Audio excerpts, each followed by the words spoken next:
దేవుని వాక్యాన్ని ధ్యానించే ముందు ఈ పూట ధ్యానం కొరకు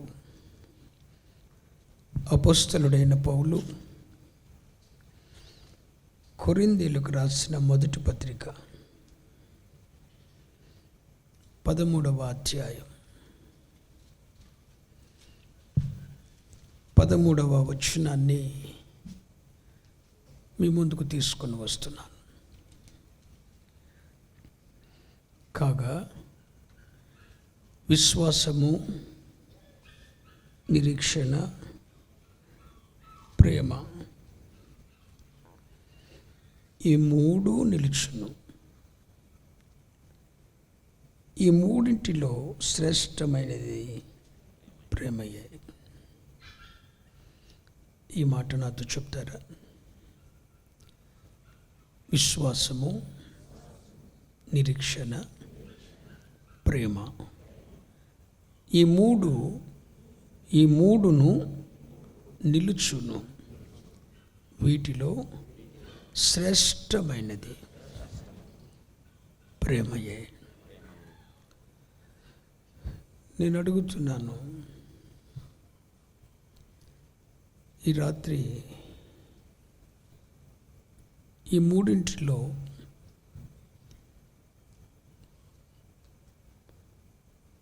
దేని గురించి మీతో మాట్లాడాలని మీరు ఆశపడుతున్నారు?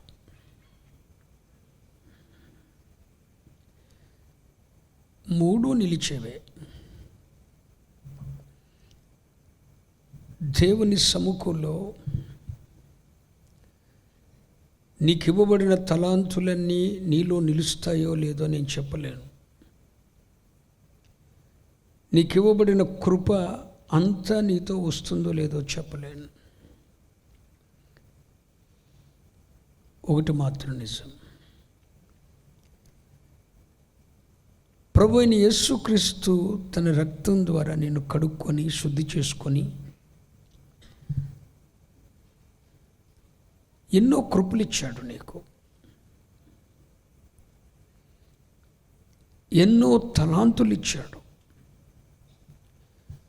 ఎంతో గొప్ప పరిచర్య ఇచ్చాడు. అనుకోండి, మంచి స్థితిమంతునిగా చేశాడు. పాడగలవు, ఆడగలవు, ప్రసంగించగలవు, స్వస్థపరచగలవు, భాషలో మాట్లాడగలవు, ప్రవచించగలవు. అరే ఎన్నివో అన్నీ నీకు చేతనవును. కానీ నీలో ఉన్న కృపలన్నిటిలో నా వైపు చూస్తూ వినాలి. ప్రభువు నీకు ఇచ్చిన తలాంతులలో, ప్రభువు నీకు ఇచ్చిన కృపల్లో నువ్వు ప్రభువు న్యాయపీఠం ఎదుట నిలబడతావే, అప్పుడు నీలో నిలిచేవి ఓన్లీ 3. నీలో నిలిచేవి 3. ఆ మూడింటిలో కూడా శ్రేష్టమైనది ప్రేమ. ఒక మాట చెప్తాను, వింటారా? భూమి మీద సైతాను నిన్ను జల్లెడలో వేస్తుంది. దేవుడు జల్లెడలో వేయడు. దేవుడు జల్లెడ పెట్టాడురా అనకండి. దేవుడు జల్లెడ పట్టడు. సైతాను జల్లెడ వేస్తాడు. దేవుడు చేట పడతాడు. సైతాను చేతిలో జల్లెడుంది, దేవుని చేతిలో చేట ఉంది. నీ భక్తి, నీ విశ్వాస, పరిశుద్ధతలు, నీ కృపలు, తలాంతులు సైతాను జల్లిస్తూ ఉంటాడు ఎప్పటికప్పుడే. హలో, సైతాను కూడా మంచి పనే చేస్తాడు. వాడు చేసేవి అనుకుంటాడు, మన భక్తిని పాడు చేస్తామని అనుకుంటాడు. ఆ పనికి మాలినోడు, సిగ్గులేనోడు. వాడు అనుకుంటాడు, వీడు కాలు ఎరుక్కొట్టాడు, వీడు నడుము ఎరుక్కొట్టాడు, ఇక్కడ పనికిరాడు, హ్యాపీ అనుకుంటాడు. కానీ దానిని దేవుడు తన మహిమ కొరకు వాడుకుంటాడన్న సంగతి ఆ బుద్ధి లేనోడికి, సిగ్గు లేనోడికి తెలియదు. వాడు ఎనీ టైం జల్లెడ వేస్తూనే ఉంటాడు. పరిశుద్ధులను దేవుని పిల్లలను జల్లెల్లో వేసి జల్లించాలని ప్రయత్నం చేస్తుంటాడు సైతాన్. దేవుడు ఏం చేస్తాడు, వాడు జల్లెల్లో పడిన తర్వాత దేవుడు చాటించుకుంటాడు, తూర్పోత పడతాడు. క్వాలిటీ గింజలేవో చాట్లో నిలుస్తాయి. తాలు తప్ప, చెత్త చెదారం, దుమ్ము ధూళి అంతా కూడా గుట్టులోకి వెళ్ళిపోతుంది. ప్రభువు చాటులో వేసినప్పుడైనా, సైతాను జల్లెడలో వేసినప్పుడైనా, సైతాను జల్లెడ వేయగా ప్రభువు చాట పట్టగా, ఒక ఆత్మీయంలో నిలిచేవి ఓన్లీ త్రీ.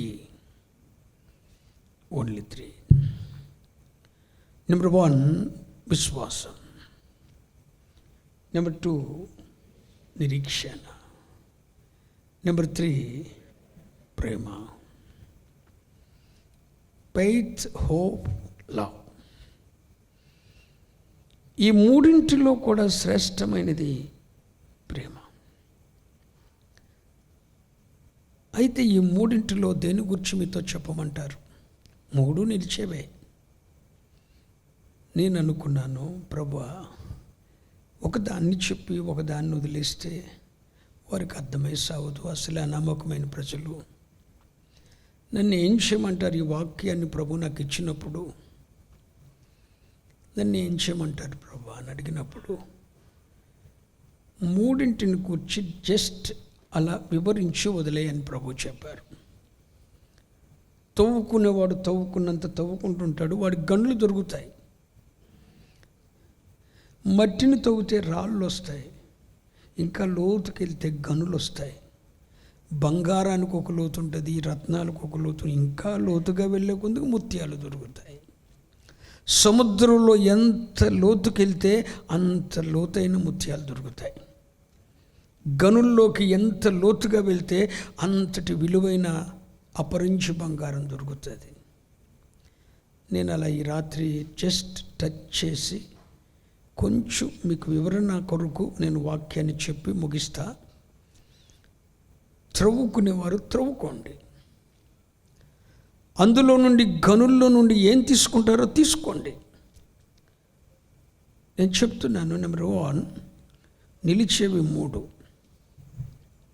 నువ్వు ప్రభువు న్యాయపీఠం మీద నిలబడినా నాకు స్వస్థత వరం ఉంది ప్రభు అంటే, నాకు అక్కర్లేదురా అంటాడు ప్రభు. నాకెందుకు అంటాడు ప్రభు. నువ్వు భూమి మీద నువ్వు 10 కోట్ల రూపాయలు ఆస్తి ఇచ్చావు ప్రభు అని, అది భూమి మీదకి రా, ఇక్కడికి కాదురా అంటాడు. అవునా? అరే భూమి మీద నేనే బిల్గెట్నయ్యా, నేనే సామంతుని, నీవే కదా ఇచ్చావు. అవునరా, అక్కడ నేను నీకు ఇచ్చాను, కానీ ఇక్కడ అది నీకు పనికి రాదు అంటాడు ప్రభు. మరి ఏం కావాలి ప్రభు? భూమి మీద బిల్గెట్స్ నేనేగా, ప్రపంచ ఐశ్వర్యవంతుడు నేనే కదా. అది భూమి మీద ఉన్నంత వరకు నువ్వే ఇచ్చావు ప్రభు. అవునరా, నేనే ఇచ్చా. అరే నాకు 100 కార్లు ఉన్నాయి, 10 విమానాలు ఉన్నాయి, బంగారపు బాత్రూమ్ ఉందయ్యా. అంటే అది భూమి మీదకి ఇచ్చానురా. మరి ఇక్కడేంటి? ఇప్పుడు పరలోకానికి వచ్చావు, అవి నీతో రావు. మనమందరము దేవుని న్యాయపీఠం ఎదుట నిలబడతాం. Note this point. భూమి మీద ఉన్నంత వరకు సైతాను జల్లెడ వేస్తూనే ఉంటుంది, దేవుడు చాట పడుతూనే ఉంటాడు. మరలా మనమందరం ఇవన్నీ తట్టుకొని దేవుని న్యాయపీఠం ఎదుట నిలబడవలసిందే. వీటన్నిటిని తట్టుకొని దేవుని న్యాయపీఠం ఎదుట నిలబడిన తర్వాత, నాకు 100 కార్లు ఉన్నాయి, 100 బిల్డింగ్స్ ఉన్నాయి, 100 అపార్ట్మెంట్స్ ఉన్నాయి, భూమి మీద బిల్గేట్స్ నేనే అంటే అవి ఏమీ పనికిరావు, అక్కడికి రావు. మరి ఏంటి? నీలో ఆయనకు నిలిచేవి 3. నెంబర్ 1 చెప్పండి ఇప్పుడు, విశ్వాసం. నెంబర్ 2 నిరీక్షణ. నెంబర్ 3 ప్రేమ. స్తోత్రం చెప్పండి. హల్లెలూయా, హల్లెలూయా చెప్పండి. మొట్టమొదటిది ఏంటి? నిలుచున్నవి 3. స్వస్థత వరాలు, కృపావరాలు ఇవేమీ ఉండవు. ప్రవచన వరాలు ఇవేమీ ఉండవు. ఒకవేళ రేపొద్దున వెళ్ళి, అయ్యా నీ నామమున దెయ్యములను వెళ్ళగొట్టాను ప్రభు అంటే, అది భూమి మీదరా అంటాడు. నీ నామములు ప్రవచనాలు చెప్పాను ప్రభు, జరగబోయే మొత్తం చెప్పేశాను ప్రభు, అది భూమి మీదరా అంటాడు. మరి స్వస్థత వరము పనికి రాలేదు, ప్రవచన వరము పనికి రాలేదు, నేను భాషలు మాట్లాడేవాడిని ప్రభు, అవన్నీ భూమి మీదకు రా. ఇప్పుడేం కావాలి? విశ్వాసం. చెప్పండి. నిలిచేవి 3, అందులో మొట్టమొదటిది ఏంటి? విశ్వాసం. విశ్వాసం. ఈ విశ్వాసాన్ని గూర్చి ఎన్ని బోధలు చెప్పినా, అరే నేర్చుకుంటూనే ఉండాలరా. విశ్వాసాన్ని గూర్చి 100 బోధలు చెప్పినా నేర్చుకుంటూనే ఉండాలి. ఏంటి విశ్వాసాన్ని గూర్చిన బోధ? ఈరోజు దేవుడు ఒక నూతన ప్రత్యక్షతతో మీ ముందుకు తీసుకొని వచ్చాడు. అందుకు యేసయ్యకు స్తోత్రం చెప్తారా? ఏడ్చాను ప్రభువా, నడుముంటే రోజుకి 5-6 గంటలు బైబిల్ చదివేవాడిని కదా, ఇలా మెడదించలేకపోతున్నాను, బైబిల్ చదవలేకపోతున్నాను, నా దగ్గర ఎందుకు నాయనా? మరి నేనేం చెప్తాను బోధ ఈరోజు అంటే, పొండుకోబెట్టి దేవుడు మంచం మీద చెప్పాడు ఈ మాటలన్నీ. నాకు సబ్జెక్ట్ దొరికింది ప్రభువా, స్తోత్రం అయ్యా అనుకున్నా. స్తోత్రం చెప్తారా? నిలుచున్నవి 3, అందులో మొట్టమొదటిది ఏంటి? ఈ విశ్వాసాన్ని గురించి 100 సార్లు మీతో మాట్లాడాను. కానీ ఈరోజు విశ్వాసం ఉన్న వ్యక్తి చేసే 2 పనుల గురించి మీతో చెప్తా. ఇది వరకు చెప్పినవి కాదా? అయ్యే అవి మర్చిపోవద్దు. విశ్వాసము 2 పనులు చేస్తుంది. నెంబర్ 1, పరిశుద్ధ బైబిల్ గ్రంథంలో నుండి 2వ కొరింథీయులకు రాసిన పత్రిక 4వ అధ్యాయం 14వ వచనం. విశ్వసించి తిని కనుక మాట్లాడి తిని. చాలు. నిలుచున్నవి 3, అందులో నెంబర్ 1 విశ్వాసం. ఇప్పుడు నాలో దేవుని సముఖములో భూమి మీద సైతాను జల్లెడ వేయగా, దేవుడు చేటపట్టగా, ప్రభువు న్యాయసింహాసనం ఎదుట నేను నిలబడగా, విశ్వాసము నాలో నిలిచిందనుకో. ఆ నిలిచిన విశ్వాసం ఏం చేస్తుందంటే మాట్లాడుతుంది. చెప్పండి. నేను విశ్వసించి తిని కనుక మాట్లాడి తిని. ఇప్పుడు డానీ గారిలో విశ్వాసం ఉంది. ఏం చేయాలి ఆయన? మాట్లాడాలి. ఏం మాట్లాడాలి?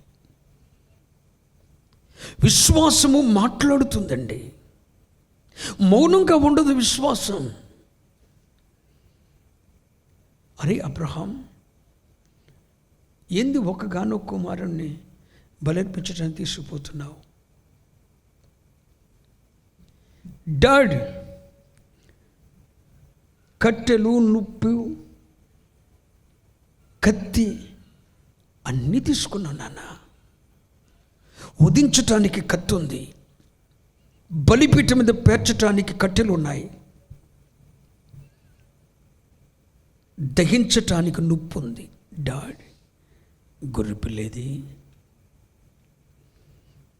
అబ్రహాం అంటాడు, యెహోవా ఈరే, ఆయనే చూసుకుంటాడు. చెప్పు డాడ్, ఈ నెల ఎలా బ్రతకాలి? యెహోవా ఈరే.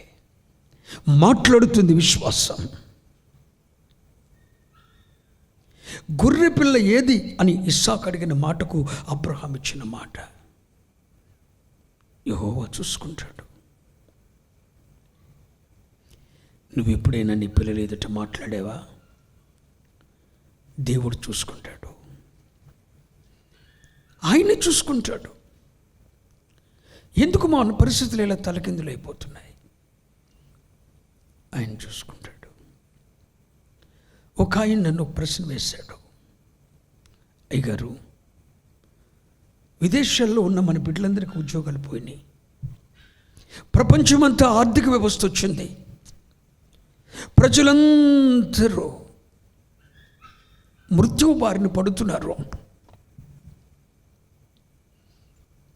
అయ్యా,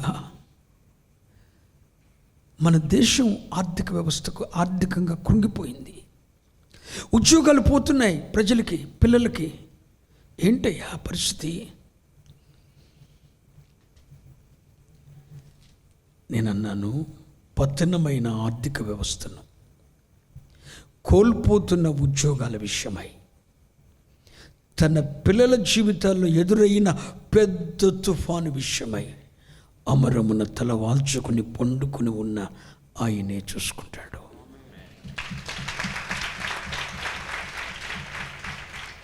డోంట్ ఫియర్, డోంట్ ఫియర్. నువ్వు భయపడిన అవసరం లేదు. చేతికొచ్చిన నీ బిడ్డల వివాహాలు ఎలా చేయాలి? యెహోవా ఈరే. ఇంట్లో పరిస్థితులు ఎలా చక్కబెట్టుకోవాలి? యెహోవా ఈరే. పతన అవస్థకు వెళ్ళిపోయిన ఆర్థిక వ్యవస్థను ఎలా తిరిగి కట్టుకోవాలి? యెహోవా ఈరే. ఆయన చూసుకుంటాడు. విశ్వసించిన వ్యక్తి మాట్లాడతాడండి, మాట్లాడతాడు, మౌనంగా ఉండడు. గొర్రె పిల్లను ఆయనే చూసుకుంటాడని అబ్రహాం మాట్లాడలేదా? పౌలయ్య గారి సేవా జీవితంలో 3 సార్లు సముద్ర ప్రయాణం చేశాడు, మిషనరీ ప్రయాణం చేశాడు. ఎందుకో మరి ఆయన ఎప్పుడు ఓడెక్కినా ఆ ఓడ బద్దలైపోయేది. చూసిన వాళ్ళకి ఎట్లుంటుంది చెప్పండి? ఈయన ఒక పెద్ద భక్తుడైతే ఈయనెక్కిన ఓడ బద్దలైపోతుందేంటి? అరే, నిన్నటి వరకు బాగానే ఉంది. ఆయన ఎప్పుడు ఓడెక్కితే అప్పుడు ఓడ బద్దలైపోయేది. ఈయన జీవితం సముద్ర పాలైపోయేది. సముద్రంలోకి వెళ్తే సముద్రంలో అపాయాలు వచ్చేవి, పట్టణాల్లోకి వెళ్తే పట్టణంలో అపాయాలు వచ్చేవి. ఎవరినైనా నమ్మితే నమ్మిన వారి వలన ఆపదలు వచ్చేవి. నేను చెప్పలేదు, బైబిల్లో ఉన్న మాటలు చెప్తున్నా.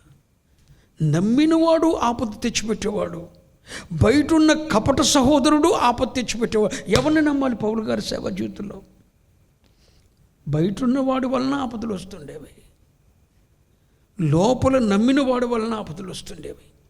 సరే, సువార్త కొరకు వెళ్దామంటే పట్టణాల్లో ఆపదలు వచ్చేవి, అరణ్యాల్లో ఆపదలు వచ్చేవి, సముద్రాల్లో ఆపదలు వచ్చేవి. ఎక్కడికైనా వెళ్ళి సువార్త చెప్తే కాళ్ళు చేతులకి బండాలు వేసి బిగించి అవతల పడేసేవాళ్ళు. సరే, సముద్ర ప్రయాణంలో ఒకసారి సముద్రంలో ఓడబ్రద్దలైపోతే ఆ ఓడబ్రద్దలైపోయి తప్పించుకొని ఒక రేవు దగ్గరకు వచ్చారు. ఆ రేవు దగ్గరకు వచ్చి పుల్లలు ఏరుకొని సలిమంట కాచుకుంటుంటే పుల్లల్లో ఉన్న పాము వచ్చి చేయి చుట్టుకుంది. అందరు బాగుంది, ఈయన చేతికి చుట్టుకుంది. ఇన్ని అపాయాలు ఎదుర్కొంటుంటే, ఇన్ని శోధనలు నా వైపు చూస్తూ వింటున్నారా? పౌలయ్య జీవితంలో సముద్రాల్లో అపాయాలు, పట్టణాల్లో అపాయాలు, అడవుల్లో అపాయాలు ఇవన్నీ వస్తుంటే పౌలయ్య గారు విశ్వాసం ఉందా లేదా? పౌలయ్య గారికి ఉంది. విశ్వాసం ఉన్నవాడు ఏం చేస్తాడు చెప్పాలి? మాట్లాడతాడు. చూడండి ఏం మాట్లాడాడో వినండి. 2వ కొరింథీ పత్రిక 4వ అధ్యాయం. 2వ కొరింథీ పత్రిక 4వ అధ్యాయం 8వ వచనం నుండి, ఎటుపోయినను శ్రమపడుచున్నను ఎక్కడ ఇరికింపబడిన వారము. ఒరే, మేము మీలాగా శ్రమల్లో ఇరుక్కుపోవాలా? అదే కరెంట్ షార్ట్ నీళ్ళల్లో నుండి నువ్వు స్నానం చేస్తున్నప్పుడే నీకు షార్ట్ అయితే నెక్స్ట్ బాక్స్ రెడీ, మాకు ఖర్చు మళ్ళీ. ఎటుపోయినా శ్రమ పడుచున్నను, ఇరికింపబడిన వారము. నువ్వు ఎప్పుడైనా చెప్పావా ఈ మాట? నా దేవుడు దేంట్లోనూ నన్ను ఇరికింపలేదు. అది ఎప్పుడు చెప్తున్నాడు ఈ మాటలు చార్లెస్ గారు? శ్రమ పడుతూ శ్రమ పడుచున్నను, ఎటుపోయినా శ్రమ పడుచున్నాము, కానీ మా దేవుడు మమ్మలను ఇరికింపలేదు. ఇరికింపబడిన వారము కాము. స్తోత్రం చెప్పండి. హల్లెలూయా. నెక్స్ట్, అపాయములలో ఉన్నను ఉపాయము లేని వారము. మీరు నమ్ముతారా? కడుపులో బాత్రూంలోకి వెళ్ళాను, బ్రష్ చేసుకున్నాను, అందరికి రూమ్లో నేనే కేటాయించా. మీరు ఈ రూమ్లో ఉండండి, మీరు ఈ రూమ్లో ఉండండి, మీరు ఈ రూమ్లో ఉండండి. అరే, కుర్రోళ్ళందరినీ హ్యాపీ చేశాను. నన్ను చూసి అందరూ హ్యాపీ అయిపోయారు. అందరికి రూమ్లు సెట్ చేశాను. హోటల్లో ఎవరి రూమాలకి సెట్ చేసి నేను వెళ్ళాను. రూమ్లోకి వెళ్ళి బ్రష్ చేసుకున్నాను. బ్రష్ చేసుకొని స్నానానికని తీసేసి ఒక చెంబుడు నీళ్ళు పోసుకున్నాను నెత్తి మీద. ఈలోపు ఏం జరిగిందో తెలుసా? గీజర్లో టప్ టప్ అని శబ్దాలు వచ్చినాయి, మంటలు వచ్చేసినాయి. మీరు నమ్మండి, వేసుకున్న డోర్ లాక్ తీసే ముందు నేను చేసిన మొట్టమొదటి పని వేసుకున్న డోర్ తీసేసా. డోర్ తీసేయగానే ఆ నీళ్లు కరెంట్ షార్ట్ అయిపోయి నా మీద పడిపోయి బాడీ అంతా ముద్దు మారిపోయింది. స్పృహ తప్పి పడిపోయాను. ఉపాయం, అపాయములో ఉన్నను ఉపాయము లేని వారం కాము, శ్రమ పడుచున్నను ఇరికింపబడిన వారము కాము. నడుము ప్రెష్ అయిపోయింది. అసలుకే అరిగిపోయి ఉన్న నడుము ప్రెష్ అయిపోయింది. కండ నలిగిపోయింది. స్పర్శ తెలియట్లేదు. కాళ్ళు చేతులు పనిచేయట్లేదు. స్పృహ వచ్చిన తర్వాత నిజంగా ఆ రోజు ప్రభు ఎందుకు ఆలోచన ఇచ్చాడో, ఆ గీజర్లోని మంటలు రాగానే నేను డోర్ తీసేసేసి, మొదట డోర్ తీసి అలా చేసేసరికి కరెంట్లో ఆ గీజర్లో ఉన్న నీళ్లు షార్ట్ అయ్యి కరెంటు బాడీకి అంత వచ్చేసింది. కుప్పకూలిపోయాను. ఒక్కొక్కసారి ఉపాయం అనేది దేవుడిస్తాడు. విశ్వసించిన వారు మాట్లాడతారండి. ఇక్కడ పౌలయ్య గారు చూడండి, శ్రమ పడుతూ అంటాడు, మేము ఎక్కడ ఇరికించబడలేదులే అంటున్నాడు. ఇరికింపబడిన వారము కాము. అపాయములో ఉన్నప్పుడు అంటాడు, మాకు ఉపాయం ఉందలే అంటాడు. ఏంటిది? మాట్లాడుతున్నాడు. మరొక మాట చూడండి, తరుమబడుచున్నను దిక్కులేని వారము. స్తోత్రం. శ్రమలు మమ్మల్ని తరుముతున్నా, మేము దిక్కులేని వారం కాదు. నువ్వేమంటావు? దిక్కులేని వాళ్ళని నువ్వు ఏడుస్తావు. ఈ మాటలు మీకేమర్థమవుతుంది గారు? విశ్వసించిన విశ్వాసాన్ని వ్యక్తపరుస్తున్నాడు మాటలతో. విశ్వాసం అనేది మాట్లాడుతుంది. నీ బిడ్డలు షెటిల్ కాలేదని ఎవరైనా అంటే మాకు దేవుడున్నాడు, ఎప్పుడైనా అన్నావా? మాట్లాడేవా? విశ్వాసము మాట్లాడుతుందండి, మాట్లాడుతుంది. శ్రమలో ఉన్నప్పుడు అంటాడు, ఇరికింపబడిన వారం కాదంటాడు. అపాయములో ఉండంటాడు, ఉపాయం లేని వారం కాదంటాడు. అక్కడ చూడండి, ఇంకేముంది? తరుమపడుచున్నను దిక్కులేని వారం. మీరు నమ్ముతారా? నాకెప్పుడైతే ఉదయం 10 గంటల ఆ ప్రాంతంలో కరెంట్ షార్ట్ అయ్యి కింద పడిపోయిన మాట విన్నారో, దేశ విదేశాల నుండి ఫోన్ కాలింగ్స్. ఎక్కడెక్కడి నుండో వచ్చేసింది. ఆ రాత్రి లైవ్ ఇచ్చాను. ఆ రాత్రి అంతా వాట్సాప్ నిండా మెసేజెస్, స్పందనలు, ఫోన్ కాల్స్. తరుముపడుతున్న సైతాను మమ్మల్ని అనుక్షణం తరుముతున్న దిక్కులేని వారం కాదు. మీరు నమ్ముతారా? కడప ఎయిర్పోర్ట్కి వచ్చాం. డానీ గారు కూడా ఉన్నారు నాతో. కడప ఎయిర్పోర్ట్కి వచ్చి మేము అక్కడ నుంచున్న కడప ఎయిర్పోర్ట్ కాడ కారు ఆగిందంతే. మిస్టర్ సాల్మన్ అనుకుంటూ ఒక ఎయిర్పోర్ట్లో ఉండి ఒక ఆయన వస్తున్నాడు. మాకెవరికి అర్థం కాల. నేనేనండి అన్న. నేనేనంటే మీ గురించి మైసూరు నుండి ఫోన్ వచ్చింది. మైసూరులో మా సిస్టర్ గారు ఉన్నారు, సాఫ్ట్వేర్ ఇంజనీర్గా పనిచేస్తున్నారు. మీరు రోజు ఫ్లైట్కి కడపకి వస్తున్నారు, కడప ఎయిర్పోర్ట్కి వస్తున్నారు అనే సంగతి చెప్పింది. నేను ఎయిర్పోర్ట్లో ఉద్యోగం చేస్తున్నాను, అయ్యని రీచ్ చేసుకొని ఫ్లైట్ ఎక్కించి మొత్తం తీసుకునే వరకు మొత్తం బాధ్యత వహించాలి అని చెప్పి మైసూరు నుండి మా సిస్టర్ ఫోన్ చేశారు. వీల్ చైర్ తెచ్చి దాంట్లో కూర్చోబెట్టుకొని జాగ్రత్తగా మరలా నన్ను ఫ్లైట్ ఎక్కించే వరకు కూడా నా వెనక ఉండి ఒక ఎయిర్పోర్ట్ ఉద్యోగస్తుడు, ఒక విమానాశ్రయంలో పనిచేసే ఉద్యోగస్తుడు. కడప ఎవరికి తెలుసు? నాకేం తెలుసు? నేను ఎప్పుడు వెళ్ళి వచ్చాను. మైసూరులో ఉన్న ఆమెకు ఫోన్ చేస్తే అరే విశ్వాసం. పౌలయ్య అంటాడు, ఇరికింపబడిన వారము కాము, ఉపాయము లేని వారము కాము, దిక్కు లేని వారము కాము. అక్కడ చూడండి కింద మాట, పడద్రోయబడినను. ఆ మాట మీరానండి. నశించువారము కాదో. స్తోత్రం. ఇంకొకడు పడద్రోయబడితే నశించిపోతాడు. మేము పడద్రోయబడుతున్నాను, నశించుచున్న వారం కాదు.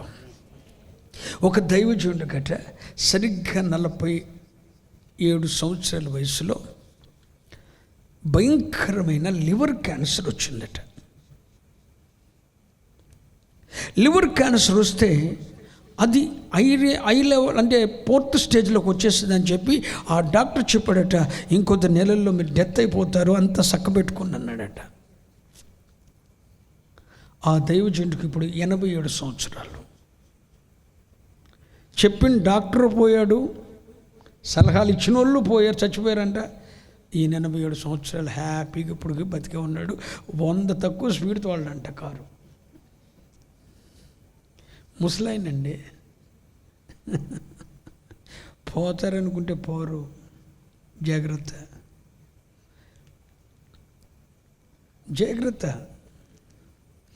ప్రాణం కాపాడుకోవాలనుకున్నవాడు ప్రాణాన్ని పోగొట్టుకుంటాడు. ప్రాణం మీద భీతి లేని వాడిని దేవుడు వాడి ప్రాణాన్ని కాపాడుతుంటాడు. ఇక్కడ చూడండి, పడద్రోయబడుతున్నను, నశించుచున్న వారము.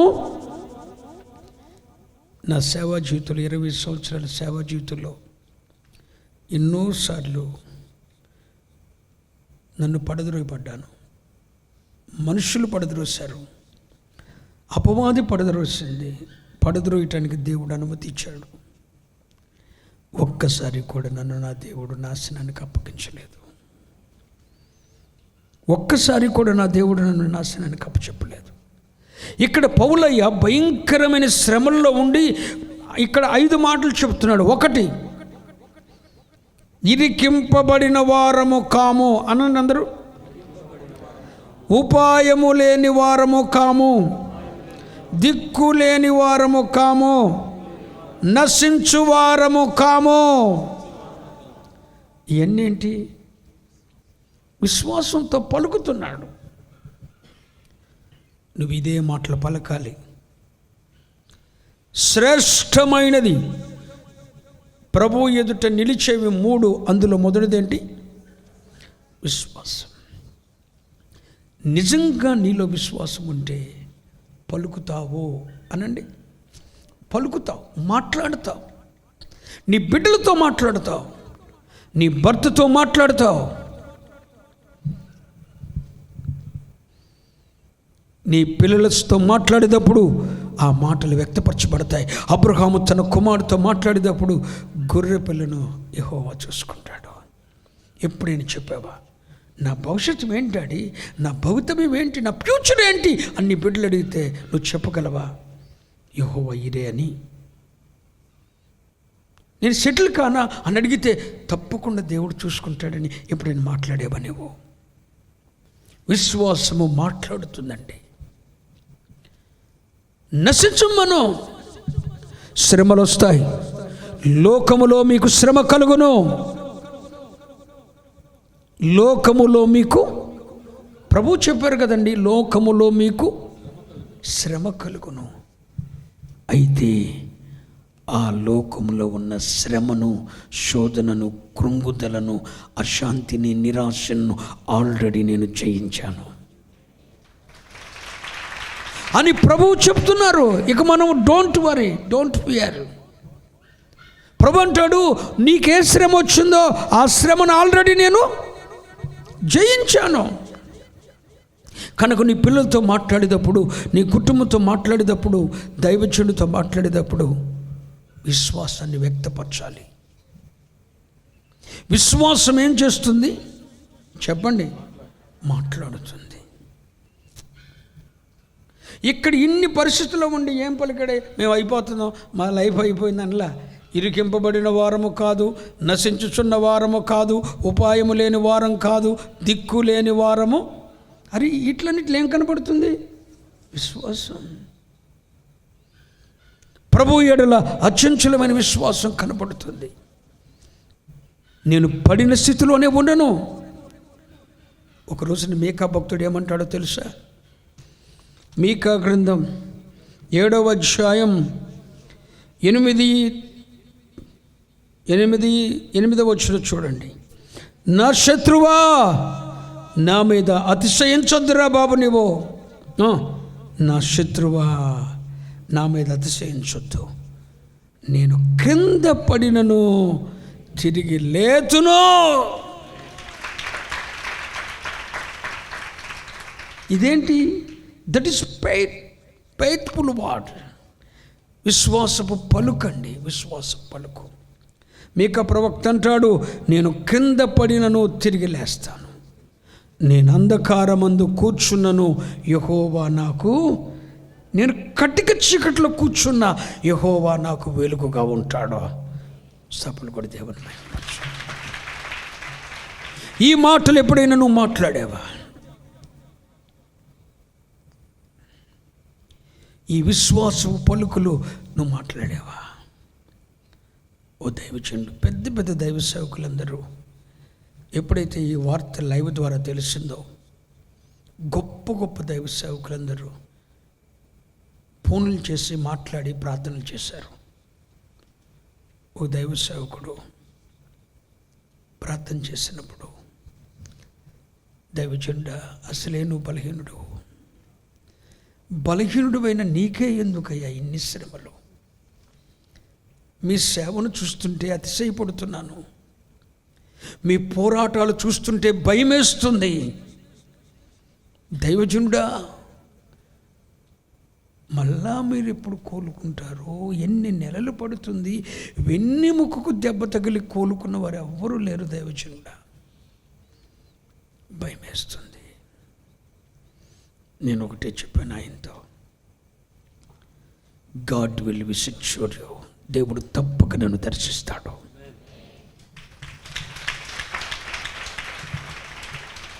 దేవుడు తప్పక దర్శిస్తాడు. నా దేవుడు నన్ను తప్పక దర్శిస్తాడని మాట్లాడాను. రాత్రి మరి ఎంత చొరువు ఉందో నాకు తెలియదు, కానీ నేను వేసుకున్న బట్టలు కాలిపోతున్నాయి, దుప్పటి కాలిపోతుంది. అలాంటి టైంలో, అలాంటి సందర్భంలో విపరీతమైన స్వరం, నాకేం తెలియలేదు. కానీ త్రిత్వంలో తండ్రి అయిన దేవుని నేను ఎప్పుడు చూడలేదు, కానీ యేసయ్య పాదాలు చూశాను. సుమారు నా సేవా జీవితంలో 4 పర్యాయాలు ఆయన పాదాలు పట్టుకొని గంటల తరబడి అలా ఉండిపోయాను. ఆయన నిలువెల్ల స్వరూపాన్ని నేను ఎప్పుడు చూడలేదు. ఆయన పాదాలు చూశాను, ఆయన దక్షిణ హస్తాన్ని చూశాను, ఆయన తల కింద నా చేయి పట్టుకొని తేజోమయుడైన దేవుడు నన్ను కౌగిలించుకోవడం చూశాను. ఇలాంటి అనేక ప్రత్యక్షతలు ఎన్నోసార్లు చూశాను. కానీ ఆయన నన్ను పరదేశకు తీసుకుని వెళ్ళిపోయినప్పుడు ఒక దివ్యమైన తేజస్సు నా కనులు చూడలేని దాన్ని చూశాను. కానీ సరిగ్గా రాత్రి సమయంలో ఓడిపోయాను ప్రభువా, నీ సేవ చేయలేక ఓడిపోయానంటూ ఇంటికి వెళ్ళిపోయి పండుకున్న తర్వాత నరరూపధారియకు ప్రభుని యేసుక్రీస్తు యొక్క స్వరూపాన్ని నిలువెల్లా చూశాను. ఆయన దగ్గరకు వచ్చారు. తూర్పు ముఖంగా నా ఇంటి ద్వారంలో నుండి ఒక సామాన్యమైన మనిషి ఎలా నడుస్తూ వచ్చారో అలా నడుస్తూ వచ్చారు ఇంట్లోకి. ఏదో ప్రత్యక్షమైపోలా, అలా నడుస్తూ వచ్చారు. ఆయన అలా ప్రవేశిస్తూ ఉండగానే 3 భయంకరమైన చీకటి శక్తులు ఇంట్లో ఉండి బయటకు వెళ్ళిపోవటం చూశాను. అలా వచ్చి నా ప్రక్కనే ఆయన పండుకొని నాతో చెప్తున్నాడు, సల్మాన్, ఇప్పటికే నీ పోరాటంలో సాతాను రక్తాన్ని కక్కుతున్నాడు. రక్తాన్ని కక్కి కక్కి సావటానికి సిద్ధంగా ఉన్నాడు. ఈ పోరాటాన్ని నువ్వు ఆపొద్దు, లేచి సాగిపో, లేచి సాగిపో.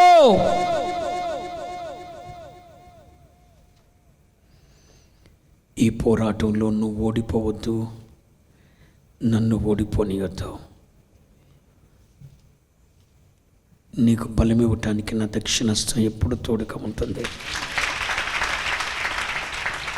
నువ్వు లేచి సాగిపో, నువ్వు లేచి సాగిపో అంటే అప్పుడు నేనేం చేశాను తెలుసా? ఒక పెద్ద మొత్తంలో నాకున్నంత యేసయ్య నాకేమిస్తావు అని అడిగాడు. నేను ఆయనకి ఇచ్చింది మీతో చెప్పనుగా, చెప్పకూడదు. నేను ఆయనకు ఆయన ఊహించని ఒక కానుక యేసయ్య చేతిలో పెట్టాను. ఆయన వెళ్ళిపోతున్నాడు, తూర్పు ముఖంగా వచ్చాడు. ఆయన నాతో చెప్పింది ఏంటి? నేను స్వస్థపరుస్తున్నానని చెప్పలేదు. నువ్వు లేచి సాగిపో, నువ్వు ఓడిపోవద్దు, నన్ను ఓడిపోనివద్దు. వాడిప్పటికే రక్తాన్ని కక్కుతున్నాడు. నీ చేతుల్లోని నీ కాళ్ళ కిందే వాడంతా నేను చూడాలి. నువ్వు లేచి సాగిపో, ప్రపంచాన్ని నీ చేతిలో పెడుతున్నాను. స్తోత్రం చెప్పండి. హల్లెలూయా చెప్పారంతే. ప్రభువా సంఘాన్ని ఒకసారి ఆశీర్వదించండి అయ్యా. ప్రభువా బిడ్డలను ఆశీర్వదించండి అయ్యా. బ్రతిమాలుకున్నాను. నువ్వు ఉన్నావుగా, ఆ పన్ను చేయి అంటూ అలా వెళ్తూ రూపస్థలం మీద మాత్రం తన దక్షిణహస్తాన్ని పెట్టి వెళ్ళిపోయారు.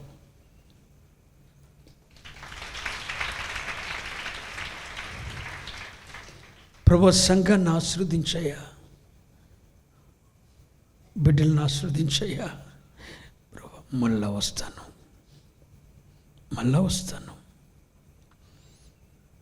సంఘాన్ని ఆశీర్వదించడానికి, బిడ్డలను ఆశీర్వదించడానికి నీవు ఉన్నావుగా, నువ్వు చేయి.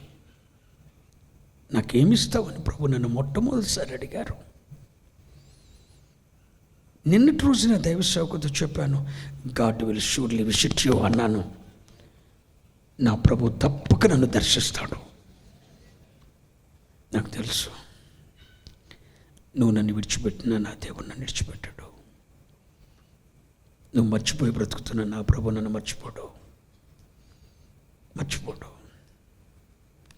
నేను కన్నీళ్లు విడిస్తే నా దేవుడు సహించే దేవుడు కాదు. అసలు నన్ను కన్నీళ్లు విడవటం చూసి సంతోషించే దేవుడు కాదు నా దేవుడు. రాత్రి అలా వచ్చిన తర్వాత ఆ ప్రత్యక్షతను చూశాను. అప్పటి నుండి ప్రాణం తెప్పరిల్లినట్లు అనిపించింది. కాస్తంత బలం తెచ్చుకున్నాను. మీతో అనేకసార్లు ప్రభువు మాట్లాడాడు. మీ సేవకునికి పోరాటం పోరాటం పోరాటం పోరాటం పోరాటం. మీ సేవకుని జీవితం మీ చేతుల్లో ఉంది. కాపాడుకుంటారో పోగొట్టుకుంటారో ఇన్ని ఒక ఛాయిస్ అని సంఘానికి వదిలేశాడు 10 సార్లు. మీరు నమ్మరుగా. నాకు ఇలాంటివి అయినప్పుడు మాత్రం గుర్తొస్తూ ఉంటాయి కదా. ఈరోజు నువ్వు పలకగలవా విశ్వాసంతో ఒక మాట? విశ్వాసం మాట్లాడుతుందండి, మాట్లాడుతుంది. ఒకటి చెప్తున్నా, నీ జీవితంలో 100 రకాల సమస్యలు ఎదురైనా విశ్వాసంతో నీ నోరు తెరువు. పౌలయ్య గారు అంటాడు, విశ్వసించుతును కనుక మాట్లాడుతున్నాను. మాట్లాడుతున్నా. అయ్యగారు నడుము దెబ్బతిన్న వాళ్ళు ఎవరు బాగుపడలేదు అయ్యగారు. మా ఇంట్లోనే ఒక ఆవిడ మూలపడిపోయి ఉందండి. కానీ నేను అన్నాను, God will surely visit you. దేవుడు నన్ను తప్పక దర్శిస్తాడు. కొద్ది రోజుల్లో నాకు నేను నడవగలను. కొద్ది రోజుల్లో లేడి వలె గంతులు వేసి కురిపిస్తాడు. తప్పకుండా. ఒకవేళ ఈ రాత్రే ప్రభు చేస్తాడు, చేయగలడు. ఆయనకు అసాధ్యమైంది లేదు. కానీ ఒకటి గుర్తుంచుకోండి, ఆయన అబ్రామును విరిస్తే అబ్రహాం అయిపోయాడు. గుర్తుంచుకోండి. ఇస్సాకును విరిస్తే, యాకోబుని విరిస్తే ఇశ్రాయేల్ అయిపోయాడు. సౌలును విరిస్తే దేవుడు అలా ఇరిచాడా? ఒకసారి మక్కిరిచాడు. యాకోబు ఒకసారి ఇరిచాడు, తొడగూటినర విడిచాడు. కానీ రోజు ఇరుస్తూనే ఉన్నాడు దేవుడు నన్ను. ఒకసారి బంతికీలు ఇరిచాడు, గుండె ఇరిచాడు, గొంతుకి ఇరిచాడు. ప్రపంచాన్ని నా చేతిలో పెట్టడానికి, ఒక పరిశుద్ధునిగా మలచడానికి దేవుడు నన్ను సెట్ చేస్తున్నాడు. అంతే, అంతకుమించి ఇంకేమీ లేదు. సౌలును విరిస్తే పౌలైపోయాడు, అబ్రామును విరిస్తే అబ్రహాం అయిపోయాడు, యాకోబును విరిస్తే ఇశ్రాయేలే. దేవుడు ఇరిచాడా, అద్భుతం జరుగుతుంది. అది చెప్పాలి మనం. ఇరిచేస్తున్నాడు మూలిగితే ఎందుకు పనికి రాకుండా పోతాం. దేవుడు విశ్వసించిన వారు మాట్లాడాలి. నేను ఒక మాట చెప్తాను, వినండి. స్తోత్రం చెప్పండి. యేసయ్య సృష్టిని చేసేటప్పుడు వెలుగు కమ్మని పలుకగా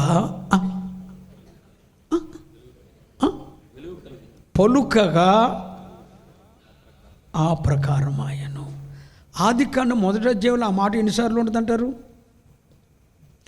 ఆదికాండం 1వ అధ్యాయం అంతా కూడా దేవుడు పలుకగా ఆ ప్రకారం ఆయను. స్తోత్రం చెప్పండి. ఇప్పుడు సంఘం గురించి మనం ఏం చేయాలి? నిలిచే విశ్వాసం మీలో ఉంటే ఏం చేయాలి?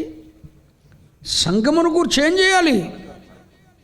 ప్రపంచాన్ని దేవుడు నాకు ఇస్తాడని పలికాను 2020 ప్రపంచం దేవుడి చేతిలో పెడతాడని చెప్పానా లేదా? పెట్టాడా లేదా? పెట్టాడు. ఎప్పటికీ 24 గంటల ప్రార్థన కుటీరంలో ఆ ప్రార్థన అంశం ఉంటుంది, చూడండి. వెళ్ళి పలకండి. పలుకగా ఆ ప్రకారమాయను. స్తోత్రం చెప్పండి. దేవుడు వెలుగు కమ్మని పలుకగా సూర్య చంద్ర నక్షత్రాదులు కలుగుమని పలుకగా భూమి ఆకాశములు విత్తనములిచ్చు ప్రతి వృక్షము కలుగునుగాక అని పలుకగా ఆ ప్రకారం ఆయను. స్తోత్రం చెప్పండి. విశ్వాసం ఉంటే నువ్వేం చేయాలి? విశ్వసించిన వారు పలకాలి. ఇప్పుడు దేవుడు పలికినప్పుడు వెలుగు కలిగిందా, మూసు కూర్చున్నప్పుడు వెలుగు కలిగిందా? మనం పలకాలి. మీ పలుకులే మాట వింటలేదు, అదే అదట్ట పలకాలి. పలుకగా ఆ ప్రకారం ఆయను. స్తోత్రం చెప్పండి. మరొక మాట చెప్పిన ఆదికాండం 1వ అధ్యాయం. ఆదికాండం 1వ అధ్యాయం మొదటి మాట చూడండి, 3వ వచనం. దేవుడు వెలుగు కమ్మని పలుకగా ఆ ప్రకారం ఆయను. 9వ వచనం. దేవుడు ఆకాశము క్రిందనున్న జలములు ఒక చోటనే కూర్చబడి ఆరిన నేల కనబడును కాకని పలుకగా ఆ ప్రకారం ఆయను. 11వ వచనం. దేవుడు గడ్డిని విత్తనములిచ్చు చెట్లను భూమి మీద తమ తమ జాతి ప్రకారము తమలో విత్తనములు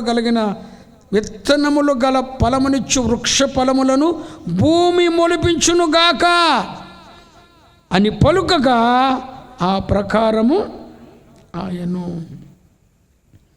ఆ ప్రకారం ఆయను. భూమి గడ్డిని తమ తమ జాతి ప్రకారము విత్తనములిచ్చు చెట్లను తమ తమ జాతి ప్రకారము తమలో విత్తనము గల ఫలవృక్షములను మొలిపించగా అది దేవుడు మంచిదని చూసెను. స్తోత్రం చెప్పండి. చూచెను అనండి. విశ్వాసులు రెండో మెట్టుకొచ్చా. విశ్వాసం అనేది నిలిచేవి 2, నిలిచేవి 3. 1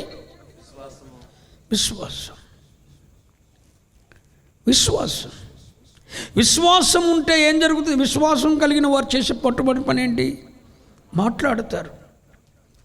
మాట్లాడతారండి. దేవుడు చూసుకుంటాడు. హల్లెలూయా. సింహం యొక్క బలము నుండి, ఎలుకబంటి యొక్క బలము నుండి నన్ను తప్పించిన దేవుడు ఈ ఫిలిష్తీయుని చేతి నుండి కూడా తప్పిస్తాడు. వీడి తల ఈరోజు తెగ నరుకుతా. విశ్వసించి మాట్లాడుతున్నాడు. షడ్రక్ మెషక్ అబేద్నెగోలు అంటారు, మా దేవుడు వేడిమి గల యజ్ఞగుండం నుండి మమ్మల్ని రక్షించుటకు సమర్థుడా. కాలేబు యెహోషువలు అంటారు, కనాను దేశంలో ఉన్న ఆ రాక్షస దేహులను మనము జయించి ఖచ్చితంగా ఆ దేశాన్ని మనము స్వాధీనపరుచుకుంటాం. విశ్వాసంతో చెప్పాలి. ఈ భారతదేశంలో ఉన్న విగ్రహారాధన భూస్థాపితం చేస్తాం. సామ్రాజ్యాలు పడగొడతాం. మహిమగల రాజ్యముగా భారతదేశాన్ని ప్రపంచానికి చూపెట్టే సత్తా క్రైస్తవులమైన మనకున్నది, నాకున్నదే. మనం క్రీస్తువారా. విశ్వసించిన వారు పలకాలండి. ఇప్పుడు పలుకగా ఆ ప్రకారం అయిపోతుంది. అలా అయినట్లు మనం చూస్తాం. స్తోత్రం చెప్పండి. విశ్వాసం మొట్టమొదట పలుకుతుంది, మాట్లాడుతుంది. రెండోది తర్వాత అవునరా నిజమే ఆయన చెప్పినట్టే చూస్తున్నాం. ఎప్పుడు చూస్తారు? ముందే చూడరు. విశ్వాసం అనేది ముందు చూడరు. ముందు చేసే పని ఏంటి? పలుకుతుంది, తరువాత ఏం చేస్తుంది? చూస్తుంది. పలకాలి, చూడాలి. ప్రభు అన్నాడు రాత్రి నాతో చెప్తూ, సల్మాన్ 20 సంవత్సరాలుగా నువ్వు పలుకుతూ వచ్చిన దానంతటిని ఇప్పుడు కనులారా చూడబోతున్నావు.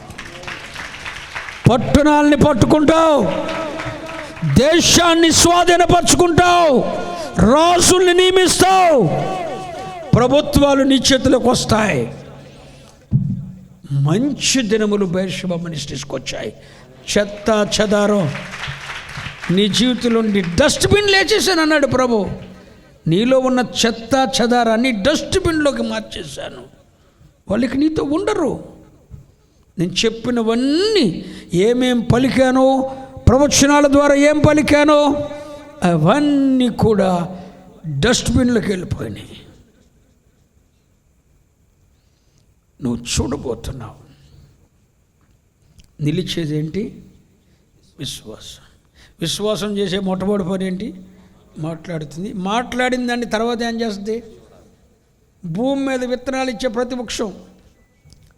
ప్రభు ఒక మాట మాట్లాడమన్నాడు. ప్రభు ఒక మాట మాట్లాడమంటే నేనన్నాను, సరిగ్గా సునాద పండుగలప్పుడు ప్రభు నీ నోటితో ఒక మాట చెప్పు సంఘం గురించి అన్నాడు. నాతో మాట్లాడినప్పుడు సరిగ్గా అది 23వ రోజు 50 దినాల ఉపవాస ప్రార్థన పండుగల్లో 23వ రోజు ప్రభు అన్నాడు, జీవము గల సంఘమును గురించి ఒక మాట చెప్పు సాల్మన్ నువ్వు అన్నాడు. మీరు చెప్పండి ప్రభు, నేను చెప్తానన్నా. నేను చెప్పడం కాదు, నువ్వు చెప్పు అన్నాడు.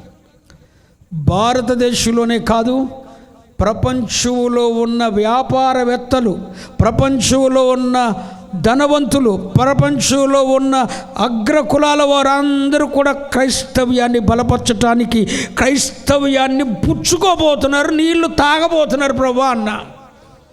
మీకు అర్థం అవ్వలేదా? ఈ క్రైస్తవ్యాన్ని పుచ్చుకోబోతున్నారు ప్రభు.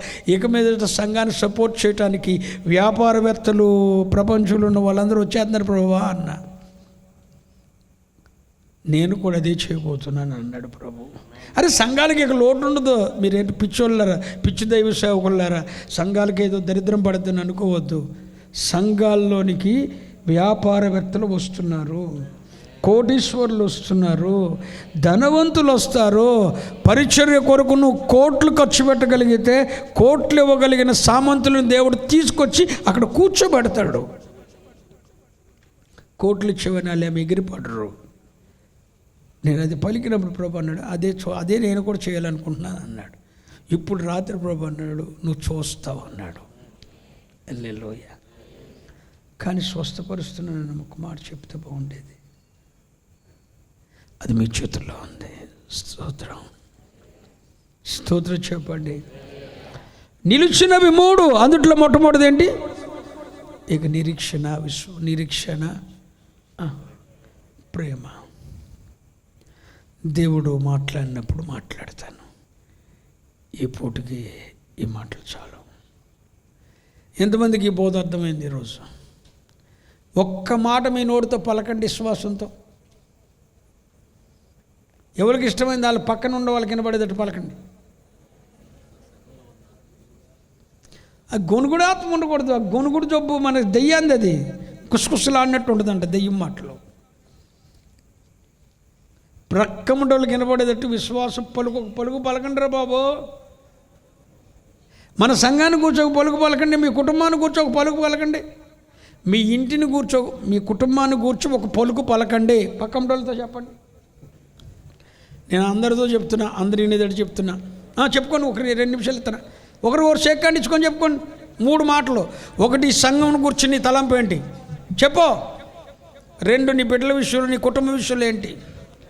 3 నీ దైవ సేవకుని విషయంలో నీ ఉద్దేశం ఏంటి. ఈ 3 విషయాలు చెప్పు. 1 నీ కుటుంబం కోసం చెప్పు. చెప్పుకున్నారా? నేను కూడా మీరు అందరి ఇంటుండక చెప్తున్నాను. నా సంకటములన్నీ తీరిపోయాయి, నా దుఃఖ దినములు సమాప్తమైపోయాయి. జీవము గల సంఘాన్ని ప్రపంచమంతా విస్తరింప చేయబోతున్నాను. ప్రభు ఇచ్చిన కృపతో ఇది జరగబోతా ఉంది. ప్రపంచాన్ని నా ప్రభు పాదాలు ఎదుట పెడుతున్నాను. నా బిడ్డలందరినీ ప్రభు సేవకులుగా, ఆయన బానిసలుగా వాడుకోబోతున్నాడు. ఇది నా కుటుంబాన్ని గురించి.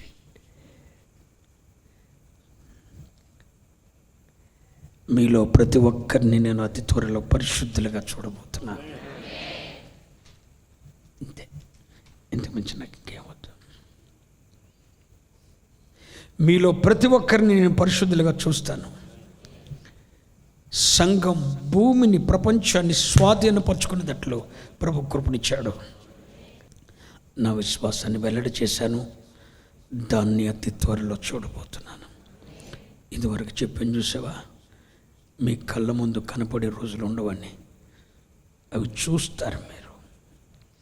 ప్రభు చెప్పాడు, రాత్రి చెప్పాడు, పలికినవన్నీ చూస్తారు. ఇక ఇప్పటి వరకు 20 సంవత్సరాలుగా పలుకుండా వచ్చినవన్నీ చూచే దినములు అన్నాడు ప్రభు. విశ్వాసం 2 పనులు చేసింది, 1 పలికింది, 2 నేను పోను మిమ్మల్ని పోనీను. అందరినీ ప్రభు కొరకు సంరక్షిస్తూ దేవుని రాకడ కొరకు సిద్ధపరుస్తాను. మీరు పరిశుద్ధతలోకి వచ్చే వరకు నేను ఈ బోధలు మార్చుకున్నాను. మీరందరూ మహిమ రాకడలో ఎత్తబడతారు.